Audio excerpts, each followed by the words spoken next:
Oiê, eu sou a professora Milena e hoje vamos falar sobre os erros comuns. O primeiro, que eu acho que é realmente muito comum, é quando a gente vai lá na padaria e quer um queijinho pra pôr no pão. E a gente fala, moço, me vê 500 gramas de queijo, por favor. Gente, 500 gramas está errado.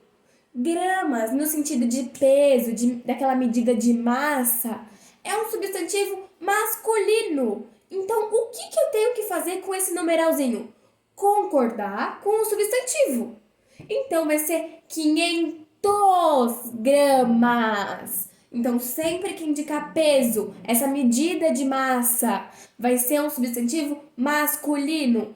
Então, eu vou usar 500 gramas. Quantos gramas você quer? Eu quero 500, ok? Agora aquela grama de capim, de mato, ou aquela grama sintética do campo de futebol, essa sim é um substantivo feminino. Então essa vai ser a grama, ok? Ei, você, lembro-me de você. Olha como eu usei o verbo lembrar. Lembro-me de você. Eu não falei lembro de você. Não, eu usei um pronome oblíquo. Por isso que eu usei a preposição de. Então eu só posso usar a preposição de. Inclusive, o uso vai ser obrigatório da preposiçãozinha de se depois do verbo lembrar eu tiver um pronome oblíquo. O que são os pronomes oblíquos? São aqueles que a gente usa como objeto ou complementos, né? Que é me, mim, comigo, te, ti, contigo. Vocês lembram? Agora, se eu não usar esses pronomes oblíquos, depois do verbo lembrar, eu também não vou usar preposição. Não uso. Não tem pronome oblíquo? Não tem preposição. Tem pronome oblíquo? Tem preposição. Entenderam? Então, Milena lembra bastante a mãe dela. Milena recorda bastante a mãe dela. Eu usei preposição? Não. Eu usei pronome oblíquo? Não. Então essa frase está correta. Lembro-me de você. Não esqueçam. Não é lembro de você. Você está atrasado. O atraso implicará punição. Olha como eu usei o verbo implicará. Eu falei implicará em punição. Eu falei implicará punição. Por quê? Porque o verbo implicar, nesse sentido de acarretar, pressupor, levar a, vai ser um verbo direto, ou seja, não tem preposição. Eu não faço uso da preposição. Então, implicará punição. Agora, se eu usar o verbo implicar no sentido de ter implicância com alguém, no sentido de ter birra com alguém, vai ter preposição. Milena implicou com sua irmã. E ela implica comigo, tá? Então, eu fiz o uso da preposição com.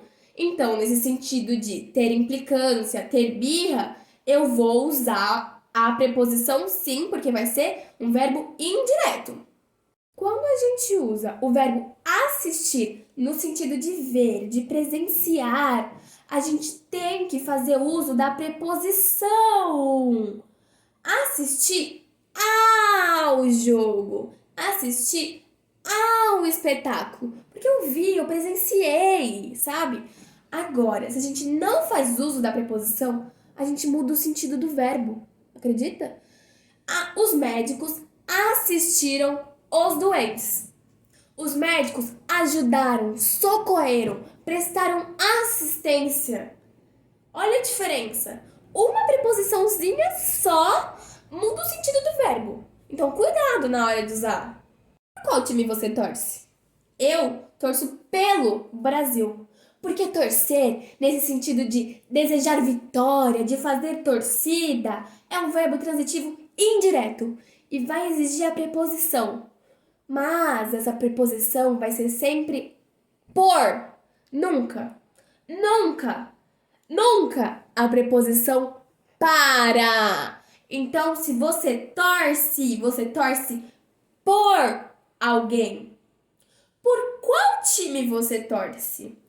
Eu torço pelo time Y, Z, H, Y. Então, eu sempre vou usar essa preposição por.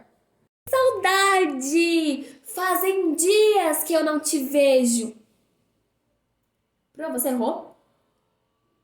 Por quê? Porque o verbo fazer, nessa ideia de tempo, é um verbo impessoal. Se é impessoal, é porque não tem sujeito. Se não tem sujeito, não tem com quem eu concordar, certo? Então, fazer nessa ideia de tempo vai ser impessoal. Então, vai estar sempre na terceira pessoa do singular. Ou seja, faz dias que eu não te vejo. Que saudade!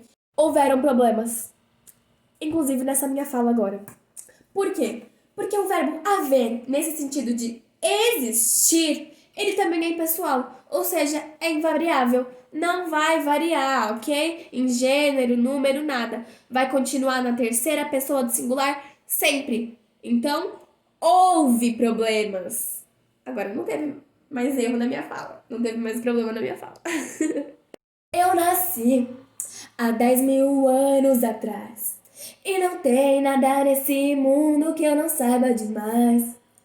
Ok, Pro. Como cantora, você é uma ótima professora.